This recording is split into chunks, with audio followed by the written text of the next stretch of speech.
Hello नमस्कार आदाब में दोस्तों, ईरान ने दागी मिसाइलों की 72वीं लहर, अमेरिका को लगा 1000 करोड़ का फटका और इजराइल का आराध शहर बना गाजा। एक तरफ आसमान में इजरायली F-15 का शिकार हो रहा है तो दूसरी तरफ स्पेन ने एन मौके पर चाचा सैम यानी अमेरिका का साथ छोड़ दिया है और अपने देश का हाल, यहां फ्लाइट के टिकट अब रॉकेट बनेंगे और मथुरा में सिर्फ साबुन के ट्रक को गाय समझकर गदर काट दिया गया। दोस्तों, आज ये अब तक की 20 बड़ी खबरों में देखिए वो सच जो आपकी स्क्रीन पर चमकते प्रोपेगेंडा से कोसों दूर है। कुर्सी की पेटी बांध लीजिए क्योंकि आज तंज भी होगा और तथ्य भी। मिडिल ईस्ट में इस वक्त दिवाली नहीं दिवाला निकल रहा है। दोस्तों, इजराइल का आराध शहर अब गूगल मैप पर गाजा पट्टी जैसा दिखने लगा है। ईरान की IRGC ने मिसाइलों की 72वीं लहर ऐसी दागी कि इजराइल के 10 अपार्टमेंट मलबे में बदल गए। दोस्तों, उधर अमेरिका की तिजोरी में छेद हो गया है। सिर्फ 2 हफ्तों में 1400 करोड़ रुपए स्वाह हो गए। जॉर्डन में ईरान ने अमेरिका के $485 मिलियन वाले थार्ड रडार को कबाड़ बना दिया। और सुनिए, ईरान ने आसमान में एक F-15 फाइटर जेट को भी ढेर कर दिया है। दोस्तों, ईरान का एयर डिफेंस सिस्टम अब नोकिया 1100 नहीं बल्कि iPhone 15 की तरह स्मार्ट हो गया है। दोस्तों भाई, जंग के मैदान में अमेरिका अब उस दूल्हे की तरह है जिसके दोस्त बारात से बीच रास्ते में ही भाग गए। स्पेन ने अपने 600 सैनिकों को इराक से वापस बुला लिया है। दोस्तों, मतलब बेटा तुम्हारा झगड़ा है, तुम ही निपटो। हालांकि ब्रिटेन ने अपनी टॉम हॉक पनडुब्बी अरब सागर में उतार दी है। इसी बीच पाकिस्तान के पूर्व हाई कमिश्नर अब्दुल बासित ने एक जहरीला जोक मारा है। कहते हैं अगर अमेरिका ने हम पर हमला किया और हम इजराइल तक नहीं पहुंच पाए तो हम भारत को ठोकेंगे। बासित साहब, घर में आटा नहीं है और बात परमाणु धमाकों की। भारत को डराने से पहले जरा अपना बिजली का बिल चेक कर लीजिए। अब बात अपने महान भारत की। मथुरा में फरसा बाबा की मौत एक हादसा थी, लेकिन तथाकथित गौरक्षक दक्ष चौधरी और उसकी कंपनी ने इसे गौ तस्करी का रंग दे दिया। दोस्तों, कोहरे में ट्रक ने बाबा को कुचला, लेकिन इन वीरों ने हंगामा कर दिया कि ट्रक में गाय है। पुलिस ने जब ट्रक खोला तो क्या निकला? सर्फ और साबुन। मतलब अब गपौड़ी ब्रिगेड साबुनों को भी गाय बताने लगी है। भीड़ ने पुलिस पर फायरिंग की, गाड़ियां तोड़ी गई। अब पूछना यह है कि क्या इन उपद्रवियों के घर पर भी बुलडोजर मार्च करेगा या बुलडोजर का टायर सिर्फ अल्पसंख्यकों के मोहल्ले पर ही घूमता है? इधर शंकराचार्य अभिमुक्तेश्वर आनंद ने एक ऐसा बम फोड़ा है कि RSS के दफ्तरों में सन्नाटा छा गया है।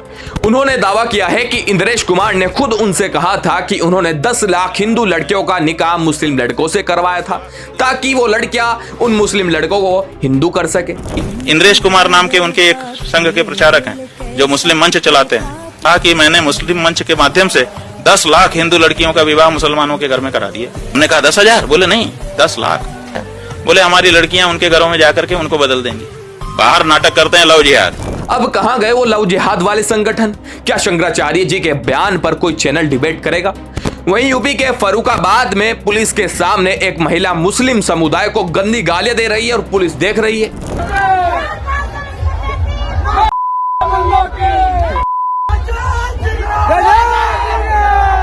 और चरित पुनिया नाम का शख्स एक बुजुर्ग मुसलमान से जबरन जय श्री राम बुलवा रहा है। दोस्तों, ना पाकिस्तान क्या है?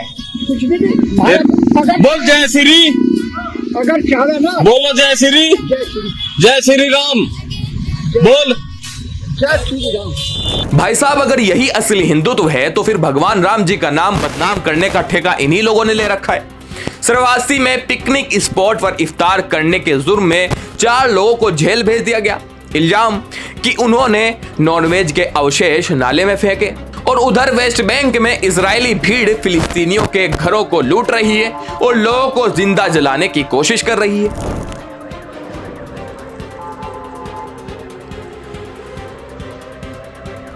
चाहे यूपी का नाला हो या वेस्ट बैंक की गलियां, इंसानियत को हर जगह नाले में ही बहाया जा रहा है।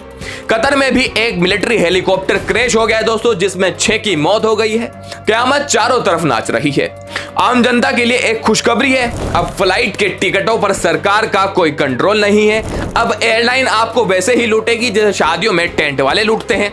वरिष्ठ पत्रकार शीतल सिंह ने चेतावनी दी है कि जो पेट्रोल अभी 100 के आसपास थमा हुआ है, ये सिर्फ 5 राज्यों के चुनाव की वजह से है। जैसे ही आखिरी वोट पड़ेगा, पेट्रोल 150 के पार जाने के लिए पटकता तैयार है। अरे चुनाव न होता 5 राज्यों का तो अभी 150 रुपए का डीजल या पेट्रोल होता हमारा।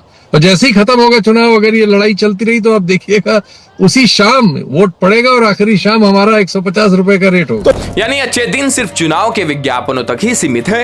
ईरानी मिसाइलें जो इजराइल में गिरी, वहां के लोग जो मरे, जब वहां पर नेतन्याहू के मंत्री गए तो वहां के लोगों ने उल्टा उन्हें ही सुना दिया। मौतों का जिम्मेदार नेतन्याहू और उनके मंत्री और उनकी सरकार को ठहरा रहे हैं वहां के लोग।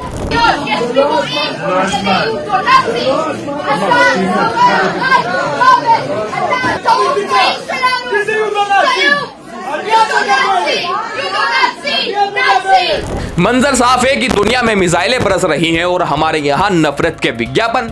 200 से ज्यादा बच्चे मर गए हैं। इजरायली सुरक्षा मंत्री को उनकी जनता ही कातिल कह रही है और हम यहाँ इफ्तार पार्टी और मर्यादा के नाम पर चप्पलें चला रहे हैं। जब रक्षक ही भेदभाव करने लगे तो समझ लीजिए कि विश्व गुरु बनने का रास्ता बहुत उबड़ खाबड़ है। क्या आपको लगता है कि भारत को पाकिस्तान के बासित जैसे कॉमेडियन बयानों को गंभीरता से लेना चाहिए? और क्या 150 रुपये लीटर पेट्रोल के लिए आपकी जेब तैयार है? कमेंट्स में अपनी राय जरूर दें। जल्दी लौटूंगा बड़ी बड़ी अपडेट्स के साथ, छोटी छोटी वीडियो के साथ, ताकि आप बोर भी ना हो। जय हिंद।